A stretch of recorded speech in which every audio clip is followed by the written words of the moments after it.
अपने लिए post graduation के लिए सही ब्रांच का चुनाव कैसा करें, इस पर आपको कोई भी काउंसलिंग नहीं मिल पाती है। मेडिकल कॉलेजेस में कोई इस तरह का सेल नहीं है।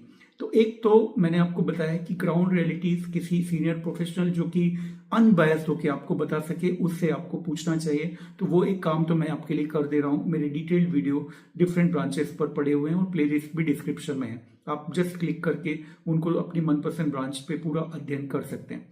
लेकिन ये इंडिविजुअल सलाह नहीं हो सकती है ना। इंडिविजुअल सलाह के लिए ये जनरल सलाह होती है, ब्रांच रिव्यू। इंडिविजुअल सलाह के लिए आपको कुछ चीजें अपने लिए टटोलनी होंगी। तो ज्यादातर मैंने देखा है स्टूडेंट्स भेड़ चाल में ब्रांचेस को टॉप मोस्ट, ये टॉप ब्रांच है, ये नहीं है, एक दूसरे को देख ले रहे होते हैं, या अपने जस्ट 1-2 साल सीनियर जिनको कुछ भी नहीं पता मार्केट का, उनको देखकर इन ब्रांचेस का रैंक तय कर रहे होते हैं। खासकर फर्स्ट जनरेशन डॉक्टर्स जिनको गाइडेंस प्रॉपर नहीं होता है। जैसे कि उदाहरण के लिए बता दूं कि मेरी बहुत अच्छी रैंक थी, मैंने एमडी पीडियाट्रिक्स उठाई थी, लेकिन मेरे सेकेंड जनरेशन डॉक्टर फ्रेंड ने, उसकी रैंक मुझसे थोड़ी ऊपर ही थी, उसने एमडी मेडिसिन उठाया था।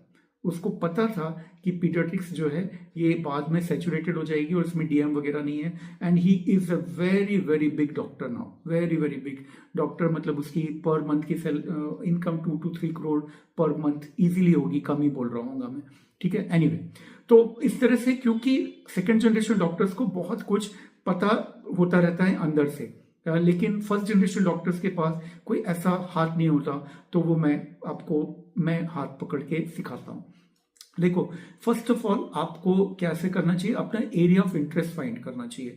एरिया ऑफ इंटरेस्ट आपके जो होते हैं ना, वो वेग परसेप्शंस पर आधारित होते हैं।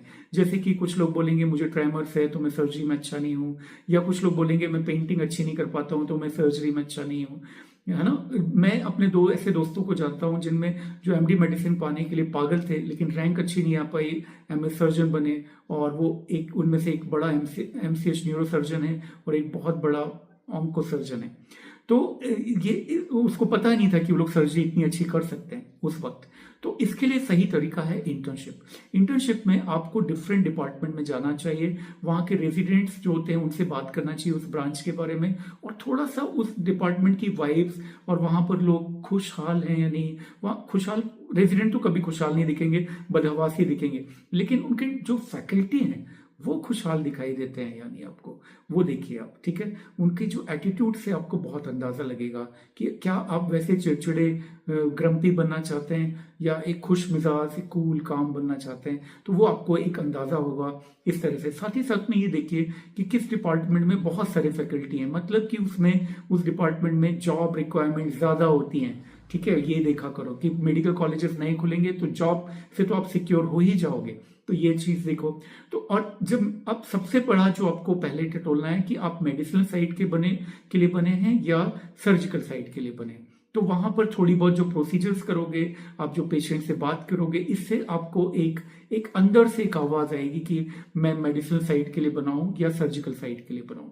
जब आपको ये तय हो जाए कि आप मेडिसिनल या सर्जिकल साइड के लिए किसके लिए बने हुए हैं, तब आप जो भी आपकी रैंक है उसके अकॉर्डिंगली, जैसे मेडिसिन साइड की ब्रांचेस को एक्सप्लोर करेंगे और सर्जिकल साइड की ब्रांचेस को एक्सप्लोर करेंगे। कैसे एक्सप्लोर करेंगे?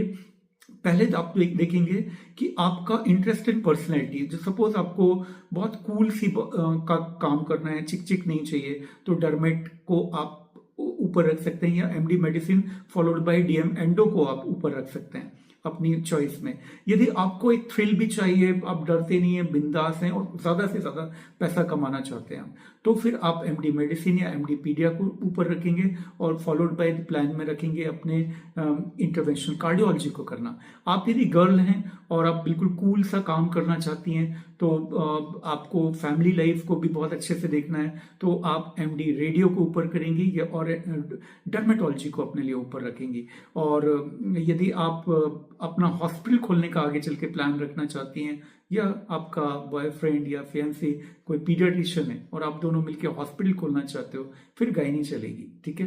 फिर गायनी ऑप्स में भी आप जा सकते हो। तो इस तरह के फैमिली सर्कमस्टेंसेस, आपके रिलेशनशिप, आपकी पर्सनैलिटी टाइप, आपकी हेल्थ कंडीशन, ये मतलब आप देखो, हेल्थ कंडीशन मतलब कि आप यदि फिजिकली बहुत वीक है कोई, तो ऑर्थो में जाने में बहुत टैक्सिंग हो सकता है उसको।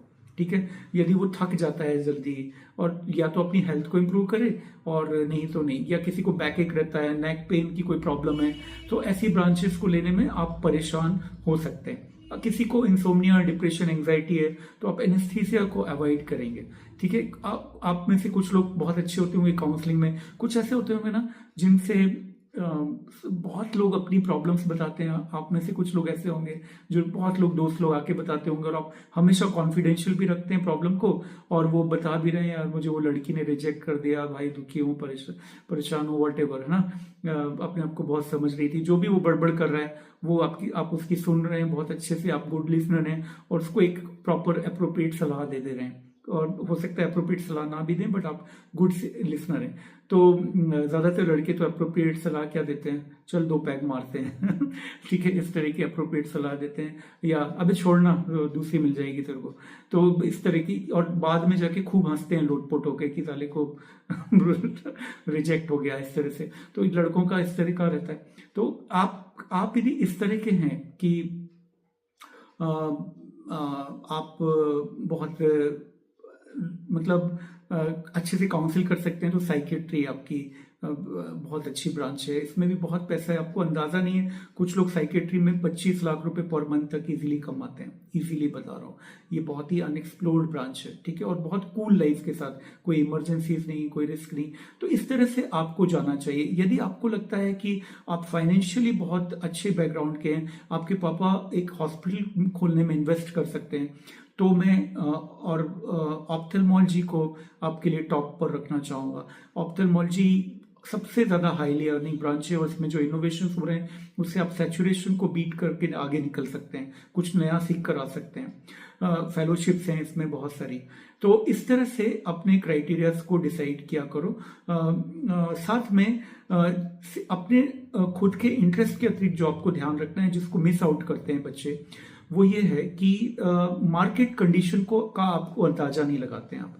मार्केट कंडीशन आपको पता नहीं होती है, और मार्केट कंडीशन जो ऑलरेडी प्रोफेशनल जमे हुए हैं उनसे यदि आप पूछते हो, तो वो उनमें से कोई अपने आप को नीचा नहीं दिखाना चाहता, तो आपको सब कुछ अच्छा अच्छा पिक्चर प्रेजेंट करता है, या उनमें से कोई बहुत फ्रस्ट्रेटेड होता है अपनी ब्रांच से, तो वो बुरा बुरा प्रेजेंट करता है। तो एक ऑब्जेक्टिव एडवाइस आपको नहीं मिलती, जो मुझे भी नहीं मिली थी। तो मैं इसी वैक्यूम को मैं समझता हूँ कि जो मेरे साथ हुआ, या मेरे को कोई बताने वाला नहीं था। तो मैं एक बहुत खराब बैकग्राउंड से आया हुआ था। तो इस वजह से आपको ये समझना चाहिए कि मार्केट कंडीशंस क्या है। तो मार्केट कंडीशंस का लिटिल बिट अंदाजा होना चाहिए, जैसे कि मेडिसिन में क्या सिनेरियो, जैसे मैंने आपको पीडिया बताया कि यदि पीडिया में आप कोर टिके रहते हो तो बहुत सैचुरेटेड है, यू शुडंट। आपको आगे कुछ करना चाहिए, डीएम या फेलोशिप, और प्रिफरेबली एडल्ट डीएम। तो इस तरह की आपको चीजें पता होना चाहिए। तो वो आपको मैंने बहुत अच्छे से बिल्कुल सच्चाई से पूरे दिल से उड़ेल कर वीडियो बनाए। मैंने कुछ भी प्रिटेंड नहीं किया है, मैंने कुछ भी अपने आप को रोका नहीं है। मैंने कुछ भी जो मुझे मेरे दिल में है, जो मैं अपने बेटे को बोलूंगा, वही आप लोगों को मैंने एग्जैक्टली बोला है। मुझसे टेक्निकल मिस्टेक एनएमसी के रूल्स में पॉसिबल है होना, क्योंकि वो लोग रूल्स बदलते रहते हैं बीच बीच में, तो वो आप लोग रेफर आउट कर लिया कीजिए। मेरा काम आपको ग्राउंड रियलिटीज बताना है मेनली। और यदि टेक्निकल मिस्टेक कुछ हो जाती है मुझे बोलते बोलते, तो मैं हमेशा उसको डिस्क्रिप्शन और पिन कमेंट में लिख दूंगा, क्योंकि वीडियो अपलोड होने के बाद उसको एडिट नहीं किया जा सकता। हालांकि मैंने देखा है कि मुझसे कोई अभी तक मेजर मिस्टेक नहीं हुई है फिलहाल, मतलब एक्सेप्ट ये कि मुझे अवेयरनेस नहीं थी कि पीडियाट्रिक्स से डीएम गैस्ट्रो को हटा दिया गया। तो अगेन, यदि आप डीएम गैस्ट्रो करना चाहते हैं, क्योंकि बहुत सारी प्रोसीजर्स वाला ये बहुत लुक्रेटिव डीएम है जिसमें बहुत ज्यादा पैसा है, और कार्डियोलॉजी की तुलना में रिस्क कम है, इंटरवेंशनल कार्डियोलॉजी की तुलना में रिस्क कम है, इमरजेंसी ना के बराबर है। तो डीएम गैस्ट्रो यदि आप करना चाहते हैं, तो ऑब्वियसली आपकी चॉइस फिर एमडी पीडियाट्रिक्स नहीं होगी, डीएनबी पीडियाट्रिक्स नहीं होगी, आप एमडी मेडिसिन के लिए ही जाएंगे। फिर आपकी रैंक के अनुसार आपको डिसाइड करना होगा best possible branch. Suppose best possible non clinical क्या होगी, तो वो आपको पता होना चाहिए कि आप क्या करना चाहते हैं, किस क्या करके आपको अच्छा लगेगा। तो मैंने best possible best non clinical branch का भी वीडियो डाल दिया है, ये डाल दूंगा, क्योंकि मुझे ऑर्डर पता नहीं है, मैं पहले ये वाला वीडियो डालूंगा या पहले वो वाला डालूंगा। तो नॉन क्लिनिकल बेस्ट कौन सी है, क्यों है, ये एनालिसिस आप देख सकते हैं, और उसमें आप फिट इन होते हैं कि नहीं अपने एस्पिरेशंस में, वो देख सकते हैं। तो इस तरह से आपको अपने लिए अच्छी ब्रांच, एक इन्फॉर्म चॉइस लेनी है। सपोज आप ट्रैप हो जाते हैं लोअर रैंक पर, और आप चाहते हैं कि बहुत अच्छा करियर हो और आप मेहनती हैं, लेकिन समहाउ आपकी इस बार लोअर रैंक आई थी, आप ड्रॉप नहीं लेना चाहते, और मैं बोलूंगा भी नहीं कि उस साल बर्बाद करना, क्या पता अगले साल भी सिलेक्शन ना हो, तो आप ले लीजिए ना पैथोलॉजी, कोई फर्क नहीं पड़ता। पैथोलॉजी लेकर आप क्लिनिकल हेमाटोलॉजी कर सकते हो, आप डीएम, या आप हिस्टो ऑन्कोपैथ में कर सकते हो, जेनेटिक्स में कर सकते हो। तो डीएम से आपकी प्रोफाइल एंटायरली चेंज हो जाएगी, आप बड़े डॉक्टर आराम से बन जाएंगे। इवन ऐसी ब्रांच करके जो कि आपको लग रहा है कि आप नहीं करना चाहते, या लोअर रैंक की वजह से मजबूरी में लेनी पड़ रही है। अब देखो पैथोलॉजी में डॉक्टर लाल पैथ है, वो मेरे ख्याल से डिप्लोमा पैथोलॉजी है, जो डॉक्टर लाल है जिन्होंने ये पूरी चेन खोली है, अरबों रुपए का बिजनेस होगा ये, तो शायद पब्लिक लिस्टेड कंपनी है उनकी। तो ऐसा होता है, तो आपको कोई भी ब्रांच को आप बहुत सक्सेस में बहुत बदल सकते हो। बायोकेमिस्ट्री इतनी लोअर रैंक पर मिल जाती है, बायोकेमिस्ट्री को आप यदि करके क्लिनिकल हेमाटोलॉजी नहीं, ट्रांसफ्यूजन मेडिसिन में, शायद ट्रांसफ्यूजन हेमाटोलॉजी में आप चेक कर लेना, वो they are eligible for getting DM, and DM genetics के लिए भी एलिजिबल है वो, तो उससे बिल्कुल उनका प्रोफाइल बदल सकता है। ट्रांसफ्यूजन मेडिसिन में टोटली क्लिनिकल वर्क है, उनका क्लिनिकल वर्क है, बायोकेमिस्ट्री से वो एक डायग्नोस्टिक लैब से वो वहां पहुंच जाएंगे और बिल्कुल क्लिनिकल सिनेरियो में एंटर कर जाएंगे, और इनके बिल्कुल बहुत कम लोग हैं, बहुत कम प्रोफेशनल्स हैं। तो इसमें इंपॉर्टेंट ये है कि आपको समझना कि आप स्टाइपेंड लेते हुए आराम से थोड़ा लंबी जर्नी के लिए तैयार होइए, क्योंकि जो एमडी तक की जर्नी थी ना, वो हमारी जनरेशन तक के लिए ठीक थी। अब ज्यादातर ब्रांचेस में मैं बोलता हूं कि एंड ब्रांच एक मिथ है। आप ऑर्थो को, पीडिया को यदि एंड ब्रांच समझते हैं, गायनी को, तो एक मिथ है। एक्सेप्ट साइकेट्री मुझे कोई भी एंड ब्रांच नहीं दिखाई देती, और कुछ हद तक डर्मेटोलॉजी, क्योंकि डर्मेटोलॉजी में जो कॉस्मेटोलॉजी सीखना है वो बहुत इजी थिंग है, वो मतलब बहुत शॉर्ट टर्म ट्रेनिंग से सीख जाते हैं। तो डर्मेट और साइकेट्री को छोड़कर कोई भी अब एंड ब्रांच नहीं रही है। इस मिथ में मत पड़ना कि एंड ब्रांच है, एंड ब्रांच है, एंड ब्रांच है।